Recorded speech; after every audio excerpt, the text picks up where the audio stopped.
Um, for those of you who don't know, I'm Lorelei Stewart, Director of Gallery 400. Thanks for coming tonight. Very happy to have our two guests, Sylvia Chivaratanond and Hamza Walker. Before I introduce them tonight, I just want to remind you that tomorrow night we have Julia Friedman and Tony White, who will be talking about working as gallerists in Chicago. And Thursday night, Sheila Pinkel, photographer, will speak on her work. So sorry that it's all jammed up in 1 week, but sometimes you can't help but what the schedule of your guests are. I also wanted to remind you that coming up, we'll have a short break with these lectures. Chill out. Then March 8th, we'll have William Pope L., which is sure to be a fun event, I'm pretty sure. So back to tonight. Tonight we have Sylvia and Hamza, and just brief introduction.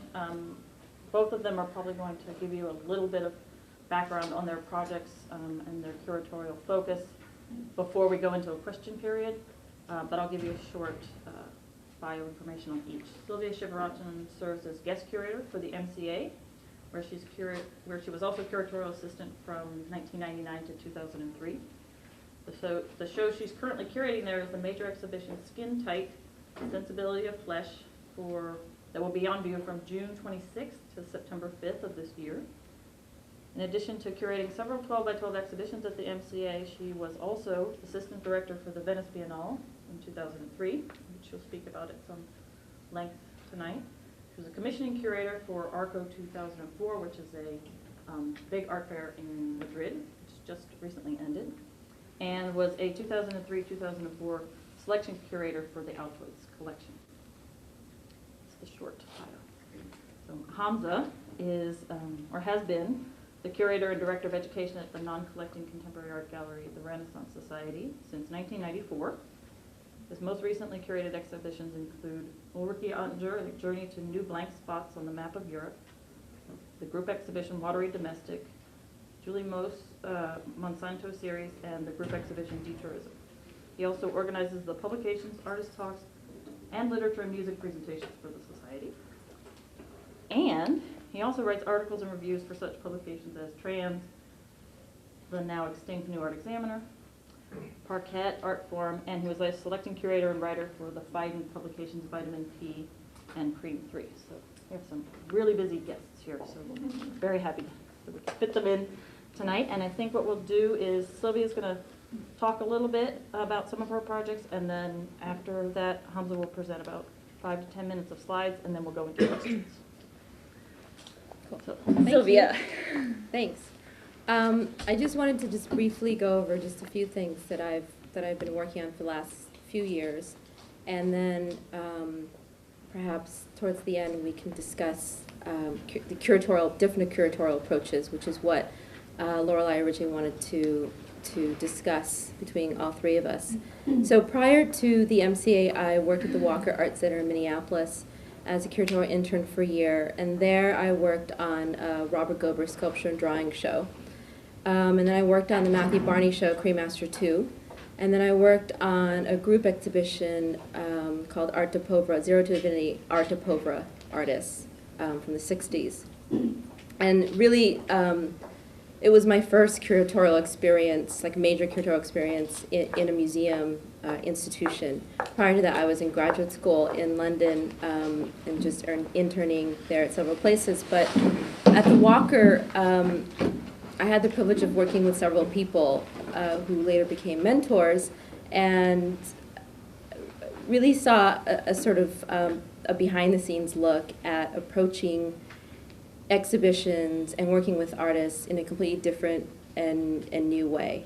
You know, at the Walker, it has such a long and rich and varied history of working with, doing really, you know, first solo projects with a lot of well-known artists, but also monographs and large thematic shows. And while I worked there, the Walker brought a show called Unfinished History by Francesco Bonami. It was created by himself. And it was there that I met Francesco, and at that time, he took the position of senior curator here at the MCA. And he asked me to come work with him here. So it was, you know, both the museum and Francesco that brought me here, and also the opportunities to work on solo project shows for myself, as well as larger thematic shows. So to sort of continue the process that I had started at the Walker, and to work with, the idea was to work with international artists. So here I worked on Christian Marclay's show and Isaac Julian's show, and then 4 12x12 shows, which the 12x12 series was initiated a couple years ago, shortly after I started here, to bring local artists into the museum. And then I worked on the Short Century show, which was a large African-themed show, solo projects by Ed Ruchet and Catherine Opie, and then several collection-based shows.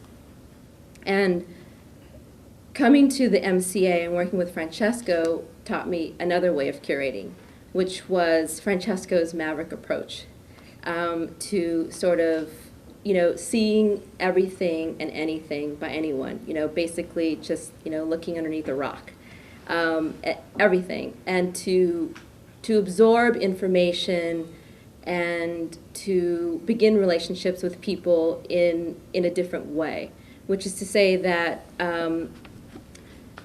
Francesco works very quickly in a very different style than to a lot of people that work in institutions, which is a very systematic approach.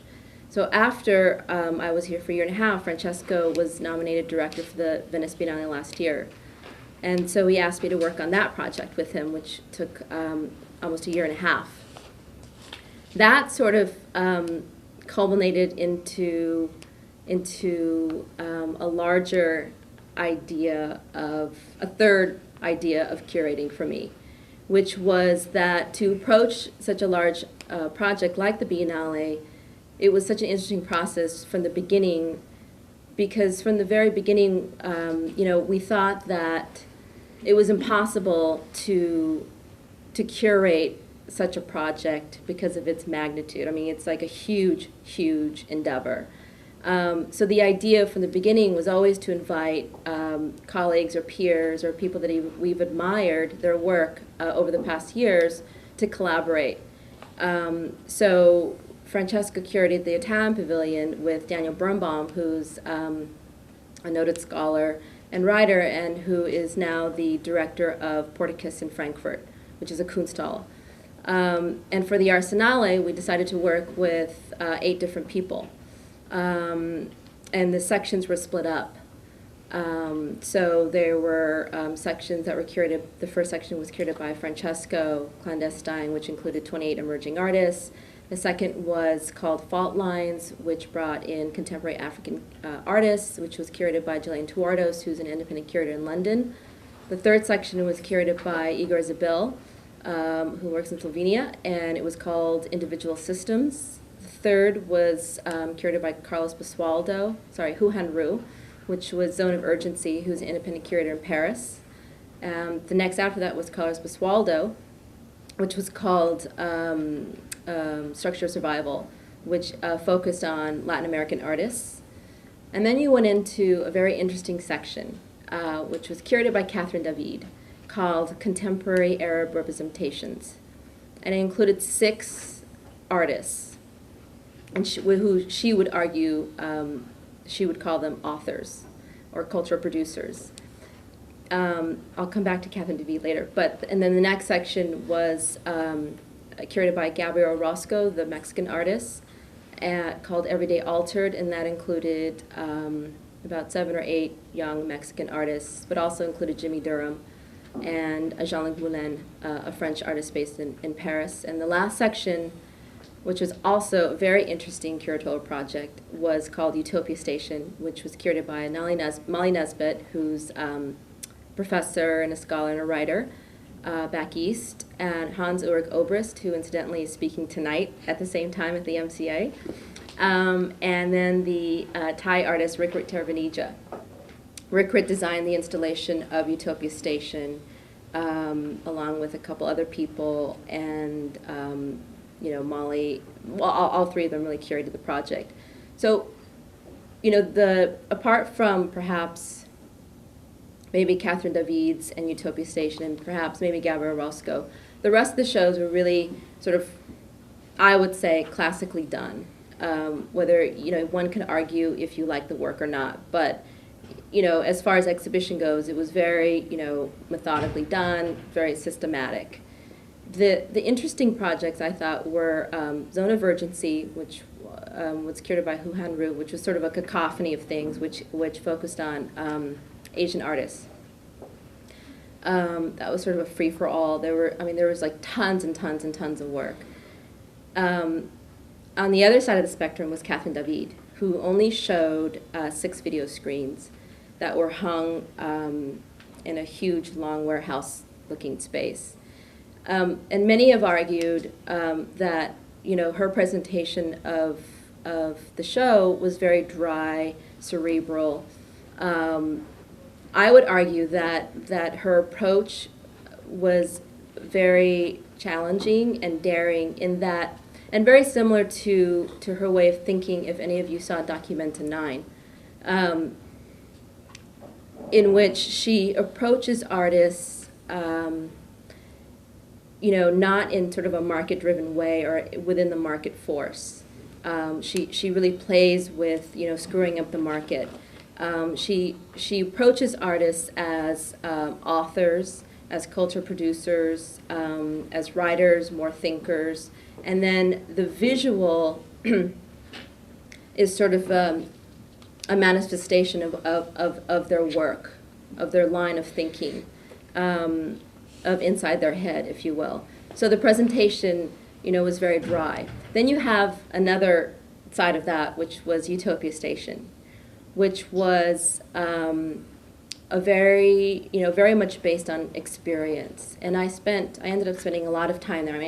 I worked on all the projects, but because Utopia Station was at the end of the Arsenale, I tended to almost end my day there just because it was such a schlep to walk all the way back. But in any case, so I saw a lot of things going on, not only just the process and the installation, but once the show opened during that week, many things began to unfold, which was very interesting. Now, a lot of people, have also said that Utopia Station, you couldn't see the work, there were things that they missed, blah, blah, blah. But I think that with that kind of exhibition, it was very interesting to see the artist's work in such a way that it was more performative. And it really reminds me of, going back to the 50s and 60s with happenings, where the idea was to spend a lot of time there and to experience different works in a variety of ways. So for instance, you have someone like Agnes Varda, who's like 80 years old, coming in a potato sack suit and performing out of the blue. You have Yoko Ono doing, for like months, we tried to convince Yoko Ono to do a performance and she refused. Finally, all of a sudden, an hour before, she said, okay, I'm going to perform. So it was like, okay, gather your people. There are like 10 people in the garden. We tried to, it kind of just unfolded, unveiled. And then you have Lawrence Weiner presenting his new film there. You had, a young Mexican artist, Pedro Reyes, doing a performance up in a tree. You had many people. You had Martha Rosler working with a group of students from Sweden, building a tree house, out in the garden. And it's very much in the same vein as how Rick Ritt works, if any of you know Rick Ritt's work, which is very much based on personal experiences and nuances. One other project that I worked on for the Venice Biennale, was this painting show, which is a very different approach. It was a historical show, 1965 to 2002, and it started with when Rauschenberg won the Lion Prize, and really the shift from Europeans to American painters, notably like more American painters, but really American artists, and really the shift from Rauschenberg and Johns and the abstract expressionists and so on. And looking at just the different veins of what was going on also at the same time in Europe. With that show, we really curated that show in a sense that we picked very specific and individual pieces from certain time periods of a person's body of work.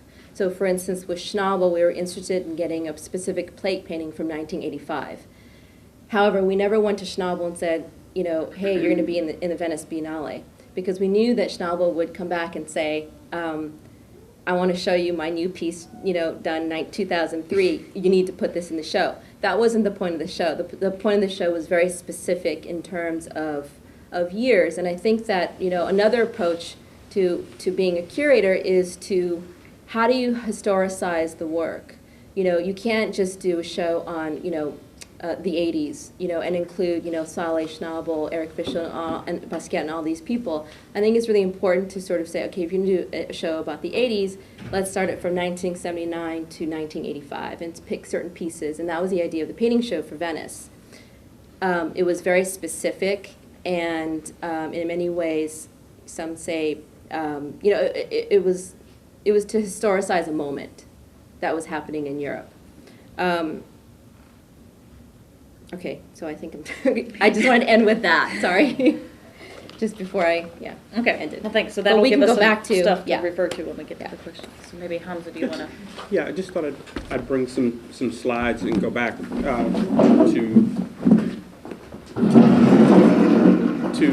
a moment.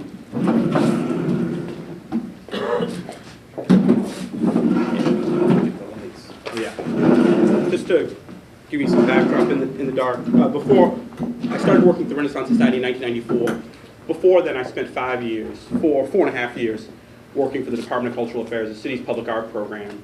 I was hired to, in terms of finding my way into the practice of curating, it was a very sort of backing my way into it.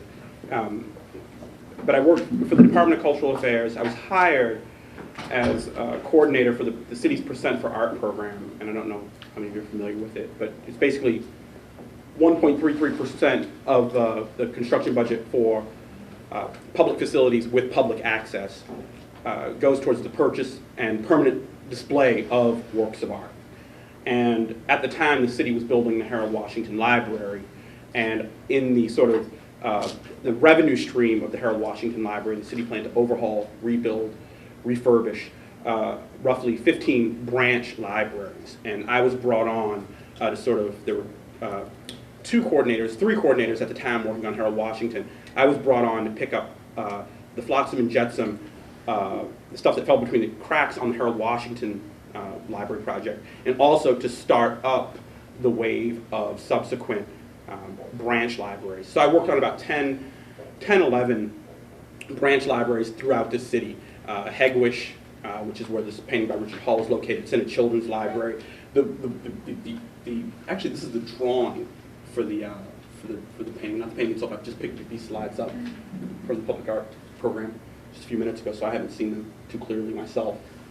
But I just wanted to give some idea in terms of background that I think these projects, in terms of having worked for the city, for the Department of Cultural Affairs, the sort of altruism that goes with putting works of art on public display and also being a public servant, I think still taints, to a large degree, what it is that I do now.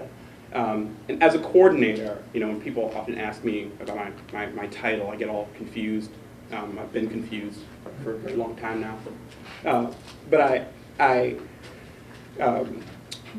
often refer to myself as sort of a cultural bureaucrat, and that is definitely one of the lingering vestiges of having worked for the city.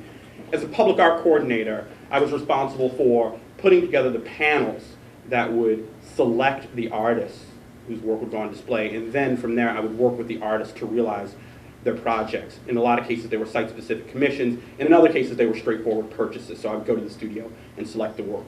You know.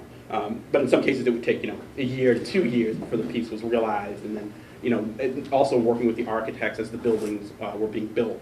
So that was much more of a, on some level, a bureaucratic, required a certain set of bureaucratic skills versus strict curatorial skills. I mean, it was always citing the work of art, you know, selecting the piece, working with the artist, and being the go-between between the artist and the architect, the plans, to realize, the placement of the piece, which is curatorial in nature, and then writing simple didactic things. But that was basically so that was Richard Hull. This is a piece by Neil Goodman, also in the Hegewisch Branch Library. Is there a focus on this? I guess. There we go. Yeah. Neil Goodman, and this is, I don't know where these, I think it's photographed somewhere else, but not in the library. It's situated in front of a large, a very large window at the east end of the library. Just to give you some backdrop. Some watercolors by Judy Ledgerwood that are also in the library in the Hegewisch Branch. These are purchases. It's one. It's terrible slides. To tell Mike. That one's in backwards. That's also a watercolor from Judy.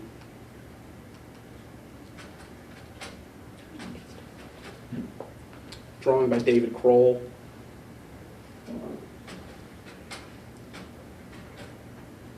This is the Legler Branch Library, which is Monroe and Pulaski. And this is Carrie James Marshall. This is just outside. It's a Beaux-Arts building. I think it's from 1919. And this is the mezzanine, this railing. It's a walkway, it's a mezzanine area up on the second floor. Behind that wall is the children's library. And this piece is about 10 feet high, 14 feet long. And this must have been 1992, 93. Somewhere in there. Fun working with Carrie on this. And just like his show at the MCA, he continued to work on the piece after it was hung up. This piece by Elizabeth Catlett. So up above, the railing that you just saw is up here, and then Carrie's piece, and then hanging in the open area from the second floor to the first floor is this piece by Elizabeth Catlett. I don't know how many of you are familiar with Elizabeth Catlett. A real senior figure. African American, lives in Mexico, old school leftist. Her husband's one of the people who started the taller, the Mexican print workshops. But yeah, this was a really fun. This is suspended in that space. It's made out of wood. She's been doing sort of female form, very traditional, noble materials, stone, wood, in varying degrees of abstraction. Up to sort of a more, literal, figural representation. So you've got, I don't know, I thought they were going to be holding a book, if I remember right. It looks like they're just holding hands. These two figures. All right, and just, this is the Renaissance Society, but just the idea of being a public servant, and I didn't show, those are just two out of many, many projects. I've worked with Kay Rosen and Dawood Bey, but beating the streets locally to find artists to consider for either purchase or commission in these libraries was very, very informative in terms of, I think, giving me a view of, in a broader, more, I guess, like in-depth sense of the Chicago art community at that time. And just in terms of experience, submitting art to a democratic process, the panels were made up of 7 people that selected the artwork. 2 of them were art reps, and I'm sure some people in here served as art reps. I know Julia, I think you've gotten you before, served as an art rep. Were you on a project, Julia? I was on the project with Kay Rosen. Oh, Carol, yeah, you near West Side. That was good. That was really, really fun. That was a really good project. And Mary Dempsey, I've subsequently heard, she hates the Kay Rosen. And Mary Dempsey's the commissioner of the libraries, and I really take pride in that, in a way. Just a public process, and there's nothing she can do about it. That's what I really like, Kay made a piece, the library, huge open reading room area with a set of clerestory windows, and in between the clerestory windows and sort of what then marks the ceiling of the space is were wooden panels that run around, and they're about 6 feet by 8 feet. And Kay on 2 opposing panels, Kay had letters in gold in sort of a German Gothic font, not hard German Gothic, light German Gothic, Neue German Gothic, I don't know what you call it, Neue German Gothic light. On one wall, on one panel in this reading room, she wrote the word license, and then on the opposite was the word silence. which are made of obviously the same letters. And just the idea of the role that the library plays in allowing you, I mean, obviously being quiet shows you. The other one, it giving you license to speak, being liberated through knowledge. But Dawood Bey did a project where he photographed a family in the area. Yeah, but those are really nice. But the democratic process, just the idea of the panels consist of 2 members of the Chicago art community whose knowledge, they bring slides in. 2 members of the community appointed by the alderman, the architect, the head of the facility, and who else? I think that's 7. I wasn't a voting. The architect? The architect was also on it. I think that brings us to 7. But there was a lot, the skill, the gentle art of persuasion. It was really interesting having to work with people who weren't at all versed in the world of contemporary art, to try to bring them around to understanding what artists were up to and how works could be utilized to really reflect and represent issues, a community. And that was really, in terms of scars to show. I got them, I feel. In terms of people calling up saying, I'm going to have your ass fired. You aren't even from Chicago. Taxpayer dollars, the whole rigmarole. In every meeting, I could make you a chart. Meeting 3 was the meeting where I'd be threatened being fired. Meeting 4 was a move towards reconciliation. Meeting 5 was a possible studio visit, maybe having something. But a lot of it was also about listening, learning how to listen, simply in terms of what the artwork in a public space was expected to do. Really, it's an area, people being excluded from having a say in their daily affairs publicly, like where a lamppost is going to go, what kind of lamppost is going to be, will there or won't there be planters in the middle of their street to obstruct their view of traffic.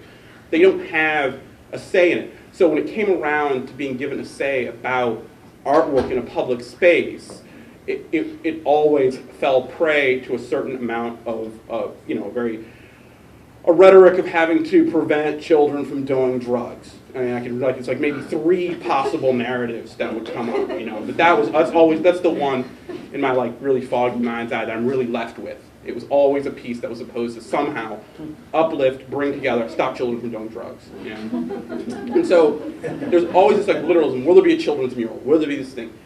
But in addition to that, people would say, I've got, a friend of mine, his cousin Jimmy is a really good drawer, and he doesn't have slides of his work, he doesn't have, documentation, and so being a public servant really meant, okay, I'm going to have to go look at Jimmy's drawings in whatever bar, whatever church basement that they're in, and, deal.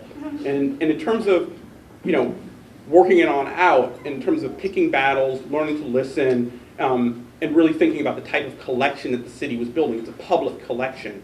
Having to really feel like, what, opening up, looking at that kind of work is not a threat in any way whatsoever to any values I might have about quality of work.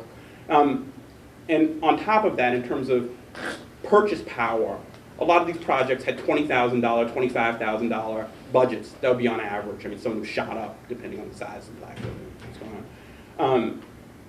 But it was very, in terms of them saying, we like that work, it's an artist who's from here, and being able to say, let's slide $1,000 worth of chips forward, go ahead and purchase it, and now we have $19,000 left to spend. So let's get on with the discussion about, artwork of a particular scope, scale, set of issues, and those kinds of things. And that was really great in terms of, working it on out and having to, learning politically, by the vote.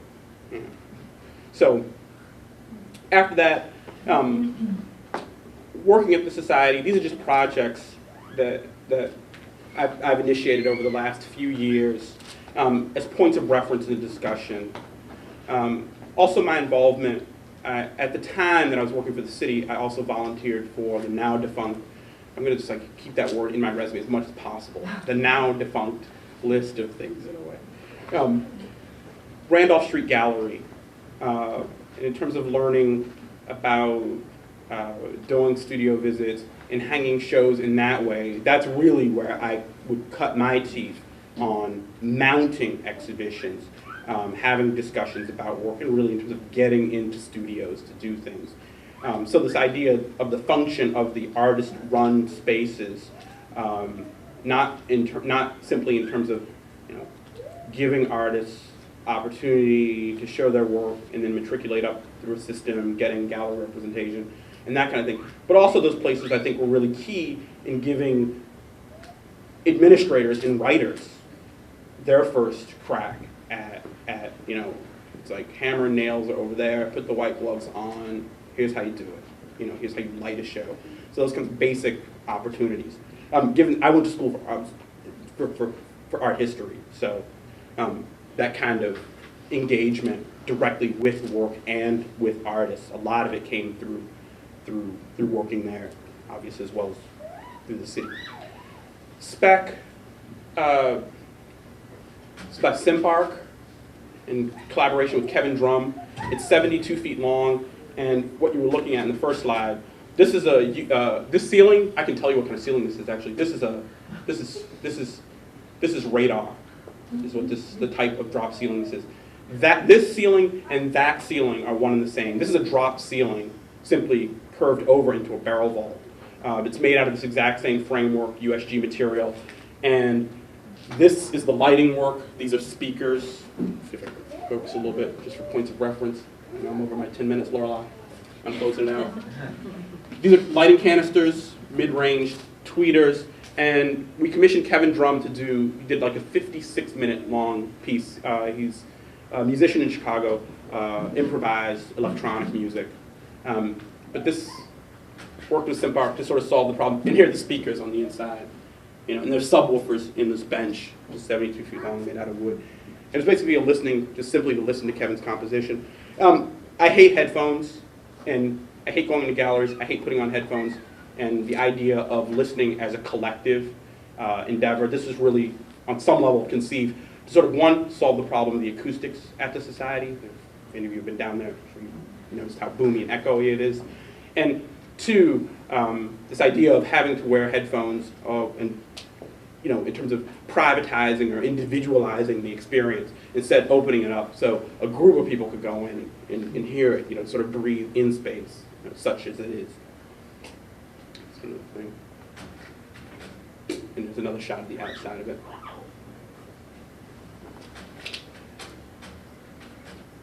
Group show, Detourism, about 13, 14 artists. Just going to go through these slides. Up here you can see I'll have a slide later. This is Corey McCorkle. Up here, David Servos, Miranda Lichtenstein, Susan Giles and Jeff Carter, Ed Bertinsky, Chris Williams, Rana Ganal is off on the left, you can't see. Sigrun Appelt, another artist who's in the show. How Place is Mediated, something I was interested in. These are war rugs from Afghanistan, Sigrun Appelt photographs. Every stamp from the Republic of South Africa, from its inception as a republic all the way up to the coming of, well, actually no, it was all the way up from the inception of the Republic of South Africa all the way up to the present day in 2000. So every stamp in its history is on the wall. There's a piece by Simon Allen. But we go through these last slides just quickly, and then we can talk about the... Corey McCorkle.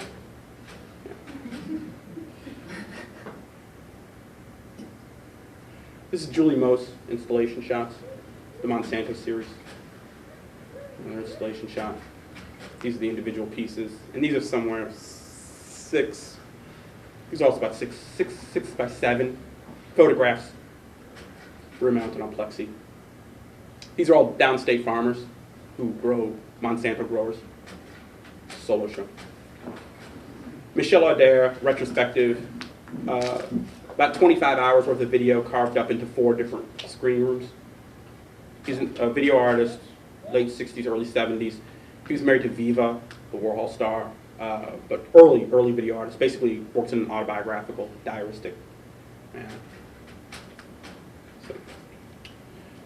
Watery Domestic, Jay Hikes on the left, candle video.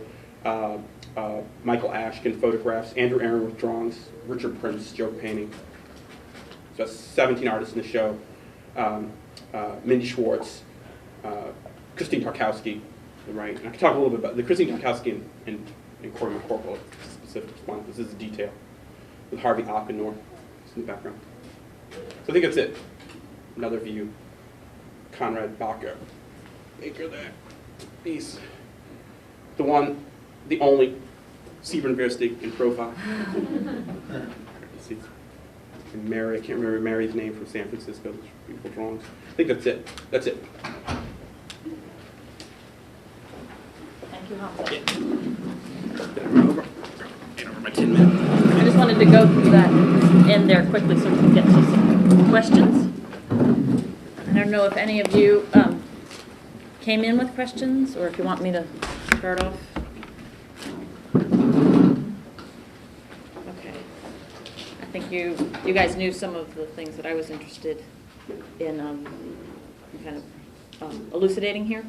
And I think maybe some of what you were saying earlier gets to this question, but I always think it's interesting to hear curators define what they think curating is, which I think was somewhat implicit in your description, Sylvia, and you were getting into some of the foundational issues for you, but maybe you could just directly answer the question.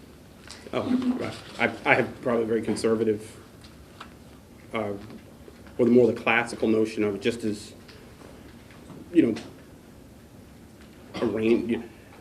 what can be revealed through the orchestration or arrangement of objects, things in a particular space, or exhibition, which is again geared towards revealing something.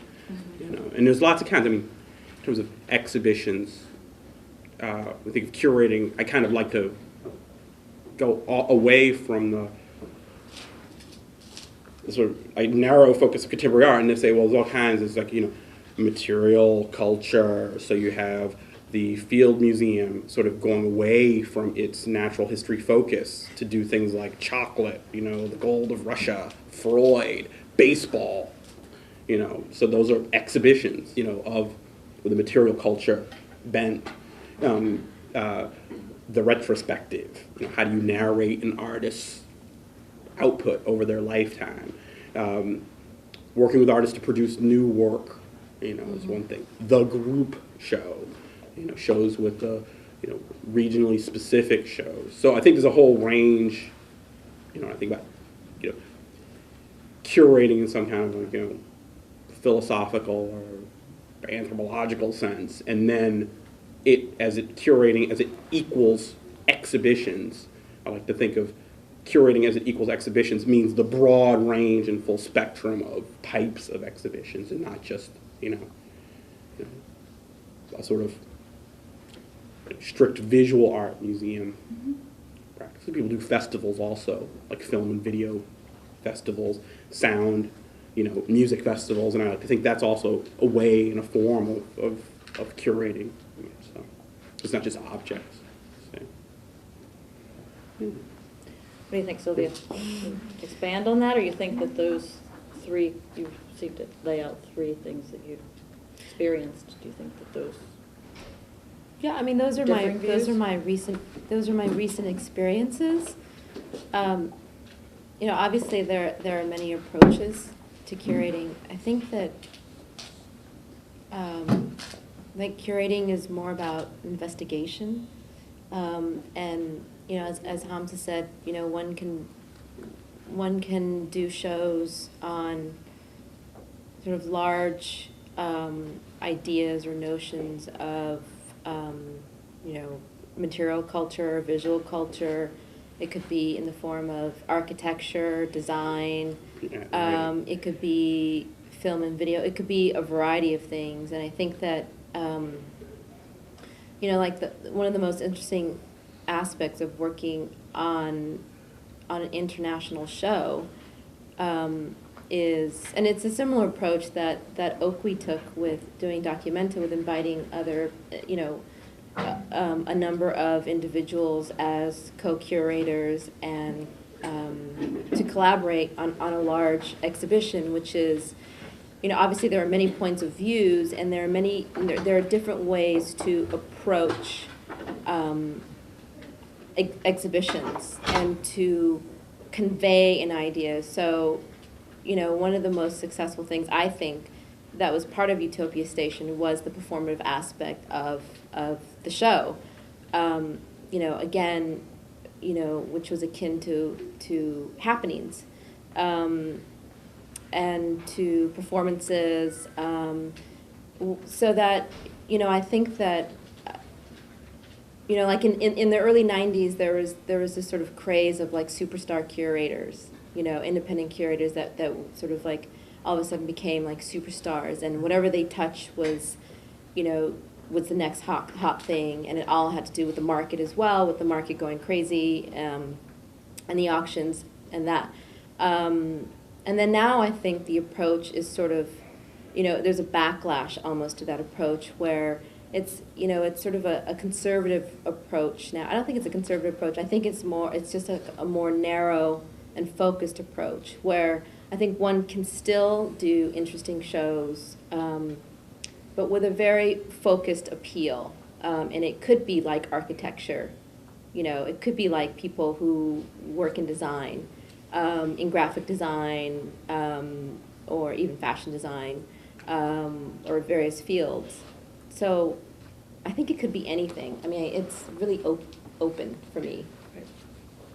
And and I think the specific example of the Venice Biennale, when you ask other curators to curate those projects, and you can describe it as a collaboration, but is it in many ways a curation of those projects, or is it a coordination? How do you make sure that those projects work together?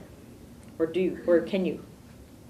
No, I think that, I mean, the overall idea of the Venice Biennale was, you know, it was called Dreams and Conflicts, the dictatorship of the viewer, which was, the idea was to have the focus on, to leave all the options open to the viewer. So that, you know, in a way, like, the idea of the Biennale was that it was less about the ego of, you know, not only the curators, but also the artists, and more about, you know, the viewer's experience. So it was very open and wide. Right. So within that, you know, you know, we could have fit, you know, probably 10 more projects in there. But of course we had budget constraints. But I think it was very successful in that it brought together, you know, a variety of approaches and different ways of looking at people and artists who were working all at the same time, obviously in different parts of the world, and with different media. You know, and then we have a painting show, which is more traditional approach. And then we have the Italian Pavilion, which had 50 international artists, which were, you know, the idea also was that, you know, okay, it's not just to show Matthew Barney, but it was to show, you know, obviously the latest work by Matthew Barney, or to show a very early piece by Robert Gober that was done in 1984, which was Slides of a Changing Painting, which was in the collection of the Walker, which is a slide piece, you know, or Andy Warhol films, you know, 2 films from like the late 60s, you know, 2 screen tests, one with Marcel Duchamp, and then, you know, a new project that the Biennale commissioned by Gabriel Orozco, that was based on the garden that was designed by Scarpa, the garden adjacent to the pavilion. Right.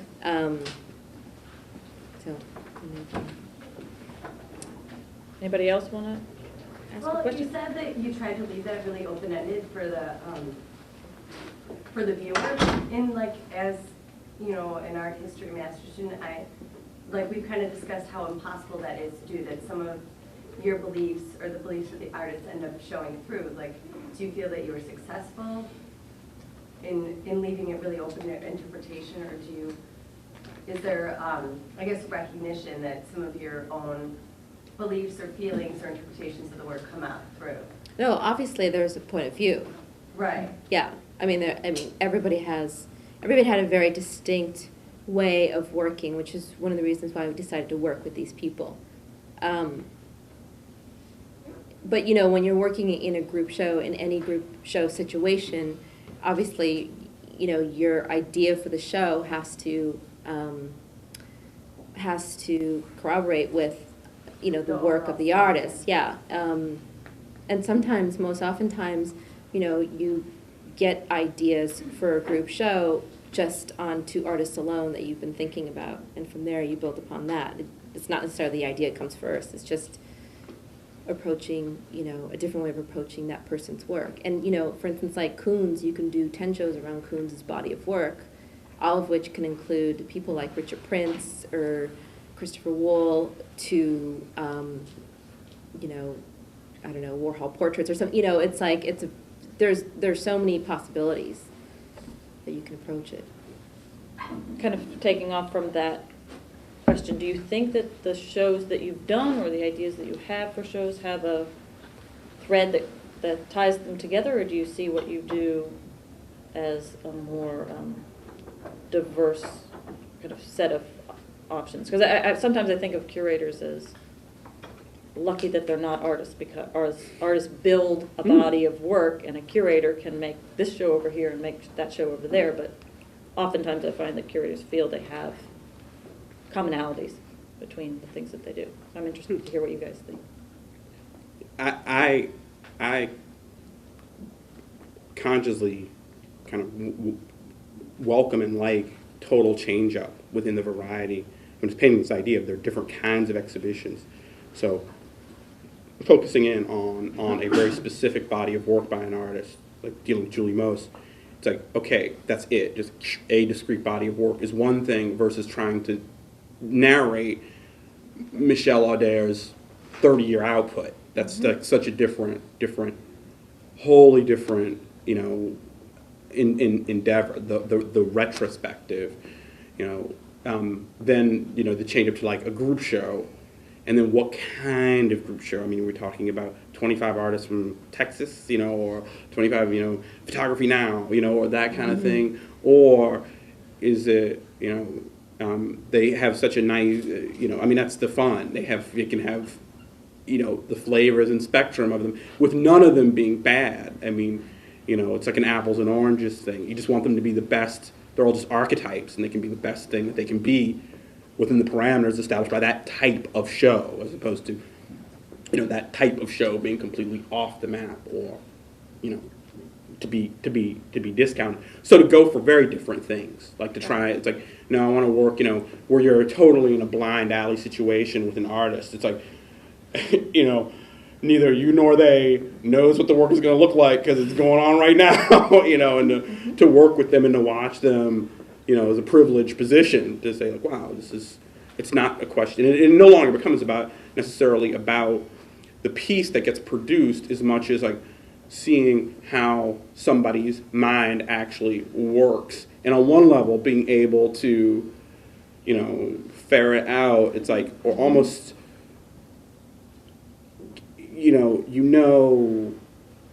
like just by watching them produce music, like where they're coming from. So your experience with, working with an artist to realize an exhibition, but you didn't see any of their work in production, and going in and deciding, okay, this, and this, or whatever, is one thing. And working with them to watch, it's like, oh my God, now I know, I see how this person thinks, which then reinforms how you see, you may have seen reproductions of all their previous projects, but then you have a totally different perspective, or at least just like a more raking light maybe about where those pieces, the mind that produced the pieces before, in a certain sense. And that's always really nice. So yeah, just that idea of the change up and things like, Detourism is really interested in like material culture, so like stamps and rugs, like it's like, can you open an exhibition up to incorporate like, are these things off limits to, what kind of equation can I make that will accommodate these kinds of works coexisting together in a sensible fashion? So I think that's in terms of the group show, that's a very, I like that dynamic a lot, in terms of getting the onus off of you as the curator, as the taste-making entity, where the show is read through you. Right. It's like, that's just really annoying. I mean, to try and, or the thought of like, it's like, is this what this is about? Is this about, here's a show of, here's stuff I like, in a way, like, and you want to, what does it mean to get away from from that, and what, you know. So. Do you have some thoughts on that, Sylvia? I totally agree with your comment. I concur. No, I think that what you said about the process of watching the process of an artist is really interesting, because obviously it's all about, I'd mentioned this before, your relationship with the artists, and also there's a huge trust factor involved that, you know, becomes hopefully reinforced during the process. Right. Or sometimes I feel nervous when there's an idea for a group show and you know that you want certain pieces from this person, and then that person says, oh, you know, I want to create a new piece specifically for this show. Right. And I don't know how I feel sometimes about that. Yeah. I mean, right. Or it's if it's different if they're already in the process of making a new work, but it's like specifically for a group show. Yeah. It's not necessarily the point of having them in a group show. Do you know what I mean? Yeah. But I like to open up space too, to say how, you know, is this like a test? Like, okay, like, you know, this person is like a really good artist. Like, it's like, you know, I don't want to, like, let go. Right. Like, it's like, you know, they know the show, they know what you were looking at, but like, let it, don't, you know, and see what you get. So that faith element, you know, as opposed to the clamp down, I kind of like to cultivate. And that was way, like, you know, in doing work, even though they were group shows, working with Christine Tarkowski and Corey McCorkle, those were new pieces. So even within a group show, so instead of the group show simply being like going and selecting pre-existing work, you know, to be like, to have those spaces where it's like, okay, that's true. I know I want to do something, have spaces here that really, you know, be a little bit more aggressive. And so I'm going to give you, you know, 96 fluorescent light bulbs and like go for it. Like, and to make something, you know, and to give the resources over to make something possible that wouldn't have been there otherwise. Right. You know, because then it's like really kind of, you know, if nothing really engages the space or takes a chance. No, I totally agree with that. It's just sometimes I think one can feel that when you're walking into a show that it's sometimes almost forced certain people. You know, do you know what I mean? Yeah. If you lose, right, and you hope the person has the spirit. It's like, no, do what you do, right. But don't do something for me necessarily per se, right? That's like new, but taking you somewhere else, like, you know. So those questions, not for the show. right, specifically for the show, right? And these were based on looking at like maquettes or things that they had and saying, well, I want to do this bigger, right. Like in a way, or realize it, and to say, so to extend the, you know, materials or whatever. Extend the invitation that way. I think there were a couple questions out there. Dan, do you have a question? Yeah, the question is for Hamza. You were talking about your, like the public service kind of background, or the roots of or the kind of the earlier experience of all that. And like looking at those slides, it was kind of like, it's, you know, very obvious. These were like these sort of, that you were working, you were like trying to do some interesting stuff within like a, you know, a vulgar public, you know, interest kind of situation. But when looking at the rent slides, I was kind of like, I was trying to see that in those some of those shows, and I was kind of wasn't quite seeing it. So I just wanted to ask, like, could you give an example of like something where, like a situation at the Ren, it's like for a programming decision, or, you know, some type of decision having to do with the way a show was mounted or programmed, right, being determined by like a public interest kind of. You know, right. No. I meant it in a much more when I said tainted by the idea of being doing public service, and I still think that's really kind of important. It's not at all vulgar or trying to do something interesting. I mean, I asked for specific projects from the public art program, and they didn't give me the projects that I actually asked for. And they're, you know, Mary Broger at the Mount Greenwood Branch Library, John Baker. These were a couple of controversial projects that were kind of exciting, specifically for the controversy. And the projects that came out of the controversy were way better than anything that would have been realized without that. So I don't think of the public art stuff at all as like a vulgar medium within which to work what I would actually say is if you actually believe in work on one level, like, and won't let it go, you know. So when people say how this artwork has to represent this community, and they give you all this rhetoric about that stuff, and they say, okay, do you mean in the terms of like, it's like, yes, Dawood Bey can come and take a photograph of a family, and then they go, oh my God, you mean literally? That's not what I meant. You know, they have some mythic idea about like what the work of art is supposed to do, but then when you actually say, well, this is what artists really do, and within those, so to really like give, to take it on, like this is the work, and to try and communicate with, you know, individuals who don't have, you know, an arts background per se, and try to get them to understand how that work operates and what service, what it can do on its terms in this space for real, you know, as a piece, and to really like, and to have some kind of commitment towards that, and that I think is kind of important for then informing. It's like when I went to the Renaissance Society, my title was Director of Education, and they hadn't had an education director before. So I think there was some idea about being called upon to sort of frame or make accessible, you know, works that were otherwise deemed, you know, like, it's like difficult, with the hopes of expanding an audience, you know, and whatever. And so when I say like coming into curatorial through the back door, you know, as Thelma once said, if I see another black face in education, I will scream. And I looked at Thelma and I went, Thelma! And she went, oh, no, you're not a department. You're like by yourself up on the 4th floor of Cobb Hall. And I thought it was really funny, like thinking, you know, Thelma, I think, you know, we could talk about that, you know, but the idea of, okay, I've got like scars from having to like, you know, really go to these meetings, get people to go to Kerry James Marshall's studio and explain to them, it's like, no, these are not people in blackface. They're actually like dignified portraits, you know, and to have a panel like up in arms about like, we don't know about this guy, you know, and Kerry, it's Kerry. It's like, once they met Kerry, it was like, oh my God, you know, we love him. And so that kind of, you know, real, like, it's like, you know, you meet Dawood, and it's not like selling the work or Kay, you know, just connecting people and saying, no, you know, artists are not some, meet them, like, talk to them, get out. So that, the translation of that set of ideals about, no, people can get it, you know, if you're willing to beat the streets or form some kind of framework, you know, or hand-to-hand combat with it.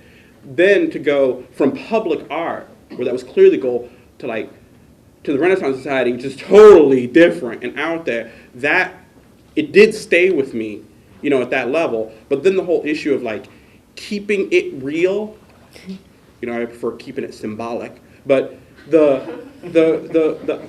idea of like, it's like, carrying a certain altruism about like, okay, we see all these goddamn sound art shows. Like, what does it mean to really, again, like, extend it so it's not,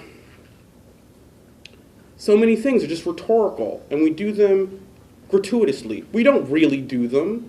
We don't really ask ourselves what would be generous. We don't really think about it public. We don't think it's like, no, I don't want headphones and this and that or blah. Like, make it big, make it real, walk into it, like, you know, if you're really going to do it and believe in it, it's like, no, put a Dawood Bey portrait up with this family that lives around the corner. Like, that's going to be real. Like, you know, not, instead of kind of like hemming and hawing about issues or keeping issues at the level where they sort of are quasi-abstract, you know, in a certain sense. So I think this, in terms of guiding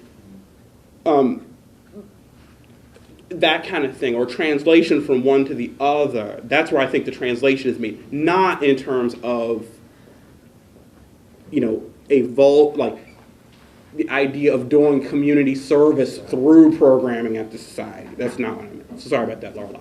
As a long. And that didn't, and looking at the slides, when I put the slides in, it was like, I saw the shift to spec suddenly, and I was like, ooh, that's harsh. You know, like in a certain. Well, Did that answer the question, Dan, or was it too much of the? Well, the front explain? part about the you know, that time when you're working with the city. I mean, I can totally see that being really interesting, because you have this like constant tension of like, you know, basically educating people who don't really know that much about art. And you're working within this forum where it's like, it would be really easy to have the projects become like these predetermined things. Right, yeah, You know? right. But at the Ren, it's like almost the opposite kind of situation where you expected Yeah. to like keep on pushing certain things. Yeah. It's like, well, yeah. But that issue, I guess a better example would be, because what I'm trying to really say is, I'm trying to take into account this like debased and vulgar thing called the general public. And what do people really think when they see, you know, shows in a certain sense, and try and think like, it's like, what kind of experience could this really be if it really were super generous, you know, in terms of universal design, and really for people in a certain sense. Like, so the more the idea, before working with Spec, at that level, was freebasing at the Hyde Park Arts Center, and I didn't have slides of that in terms of talking with them. It's like, is this going to be a show about X or Y? It's like, no, come on, you're going to do it for real, or is it going to be real? Like, a youth culture show, like Nobody what, knows 2 what you're talking about, ramps? Hamza, when you say that. Is What? it for real or real? They don't know what freebasing is, and they don't know. Oh, Freebase, what it was a skate bowl conversation project at the Hyde Park Arts Center. I don't know how many people saw it, but the guiding thing about the discussion with Simpark about what was it going to be? Was this going to be a show about skateboarding in a as it represents like an alternative counterculture, youth culture kind of thing with the spray painting and the sticker culture and all of those things attached? Was it going to be like the sort of, again, the quasi-weird aesthetic that goes with it, you know, the bottoms of the skateboards and the punk thing and all of the things that it does signify, but yet is not skating itself as an activity? And so the idea of like, you know, doing that and then a ramp or those kinds of things and having those discussions with Simpark, it's like, no, big, to the point where it's real. It really is for skaters, like for real, not skate. And you can see skate shows, surf shows, rock shows, rap shows. Fuck the rap show. Rap show sucked at Brooklyn. It's not about hip hop. That shit it was about the myth, the theory, putting record covers on a wall and celebrating it and glamorizing it and all that crap. They really wanted. It's like, that's not the show, and it's not even about the more interesting aspect of like a global youth culture. Because when you go other places, it's like, oh my God, I have CDs of like Romanian rap and the Polish video that was in East European things. Like, check this out. This is really kind of funky. Like, you know, it is Japanese stuff. Like, they could just blown it really open in terms of performance and where things are, but instead it's just like turned into this like weird, bad, or like not bad, but just like antiseptic material culture show, instead of, again, really being generous. We're trying to say, like, I want to turn the place out, like, for real. Like, you're not thinking, it's like, yeah, shit, you're going to have to get insurance waivers. I don't know. Like, I want to have people in here doing stuff they aren't supposed to be doing. That kind of thought about it. So it really does, when you think about, like, a public coming in to experience something, it's not some imaginary public, you know, in a way. And I think a lot of us deal with imaginary publics, you know, when we go to think about things. So that's what I kind of meant by a retranslation of who things could be for. So even if it's at the society and operates as like some weird fourth floor of Cobb Hall model, so the thing is like, well, I still want to make it real, you know. So it's like, you know, is generous or something. Julia, did you still want to ask your question? Or? I had a question that you both answered. It was about the role of the curator as the kind of commissioning persona, asking an artist to do something for their idea rather than curating work that already existed. But sort of following up in this discussion about public art and how you've been talking about some part, it strikes me that all of you, and Lorelei also, that asking an artist to do something specific to the space, like the fact that Corey did the light piece in the light fixtures that had always existed at the Ren, is different than having an idea and saying, I have this idea for a show, will you make a piece for this idea? So there was something about the site specificity that made it feel less like the commissioning thing and more like, I have this idea and it fits this site work. And so, yeah, I guess it's the site specificity and the fact that work, you've all done exhibitions where the work is either, you've done exhibitions where work is brought from the outside, oblivious to the fact that it's coming to Gallery 400, to the MCA, or to the Ren. And you've done exhibitions where it's all about the work coming specifically to do something in each of those three spaces. And I don't know how you want to. Well, I think there are different approaches. I mean, one way is to say, you know, is to, so for instance, like Simpark. Simpark was here, but it was also in Castle, indoors. And so how, maybe that's a great. You know, that's like, Yeah. that's a perfect example Completely. of how it, you know, it changes Right, context right. and relationships with your audiences, and then you have like the German skaters like coming in. You know, it's Like like, completely. oh my God, there's so many German skaters in Castle. Right, and where they had to like import them. Like, that was, they didn't have skaters there. No. You know, so seeing it was like, God, this is so weird. Like a better space, but then the social context was completely Totally gone. weird, like very You know? strange Yeah, context. so- But it was beautiful. Yeah, it was space. beautiful. Like it was gorgeous in terms of this, you know, There's just no street culture in right. Castle. They're right, exactly. So you know, on that count, you know, you could say it lost its, and the idea of doing it specifically with Hyde Park Arts Center was the ballroom and the height, you know, and it really was about like, is this possible in this, doing the math and figuring out like, yeah, if you do the tighten up, it is. But I think it's also interesting, like, you know, when you look at it, in a project like that in Germany, what happens in this relationship, in this clash of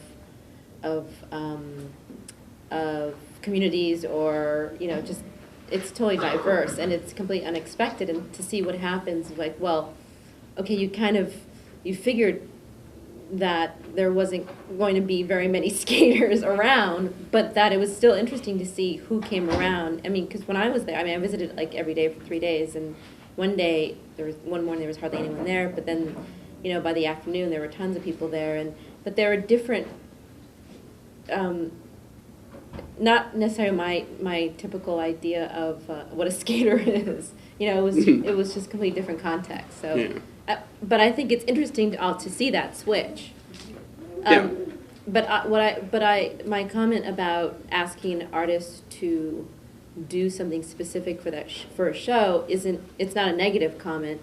It's like, you know, doing something site specific is one thing, but, you know, asking an artist to do something very specific and tailor-made for a show, where, you know, I always think of if I were to take the idea of a group show out, would this piece necessarily hold up in another group show or by itself, or, you know, like different ways. So, you know, it's like that idea of testing out also, you know, not only the artist's works, but also your ideas. Whereas, you know, if the answer is no, then what you ask that artist to do isn't necessarily going to fit anyway in that group show. Then that's what I meant by, like, sometimes it feels contrived, and, you know, it's just experiments that one takes and risks. See, it's gray. It's Yeah. a gray zone. Yeah. You know, in terms of site specificity, commission. Like Public Art Fund is a great example, for instance, in New Yeah. York, who, you know, they do amazing projects out in the city. They did the Murakami, they did the Jeff Koons, they're doing Daniel Beren. Amazing ideas, great collaborations, not only with, you know, public Yeah. institutions, but private institutions, collectors, galleries, you know, and then, you know, I have to say, there's also the Wrong Gallery in Chelsea, do you know about the Wrong Gallery? It's just a doorway. Oh, Well, yeah. the Wrong Yeah. Gallery is, you Yeah. know, is Maritza Catalan's Yeah. project, Yeah. together with With, Ali Ali Sabatnik Sabatnik, yeah. and Massimiliano Gioni, and it's a non-for-profit space. It's basically like, it's a door, actually they expanded. Oh. There are 2 doorways now on 20th Street. It started out as basically a space which is this deep, and it's a glass door over a door next to the garage on 20th Street next to Andrew Krepp's. And they do shows there every month. And the idea is to, you know, they could do well-established artists, they could do whoever they want, and they just do it with hardly any money. But they expanded recently down the street next to Anton Kearns. So now the space is this much wider. And they're actually taking Douglas's show from the Walker, called the Last Picture Show, which is a conceptual photography show from like 1979 to I don't know, the early 80s. So I love to tell people that, you know, this show at the Walkers traveling to the wrong gallery, and they're like, what are you talking about? But they're actually building a maquette of the entire show, and they're reproducing every entire picture in the maquette and showing the maquette as a show. So that right, yeah, so that there's a New York venue in between Zurich, in between LA and Zurich. You know, it's just like another way of sort of, you know, just flipping the lid and to just challenging what, you know, curatorial projects are and exhibitions can be Right. with In no terms of budget. spaces like magazine And space, projects. right. You know, is the magazine the space, book space, vitrine space? You know, people say that's, I curate, you know, in here, you know, that's the. Are there any other questions out there from you guys? No, but what you just said, you know, intersects with the first conversation with Anthony and Annette. And the book, Anthony, and the come on. artist book as this other site for an exhibition, and the editor as curator, and Yeah, everybody's it's orchestration. which hat is being worn, you know, which name is being applied to the practice. Well, I know we've all been here for a while, and there's probably a lot more that we could talk about, but I feel like I should let you go because maybe you've made other commitments, and if you have specific questions for our guests, I'm sure they'll be ready to take them as you come up and talk to them individually. Thank you.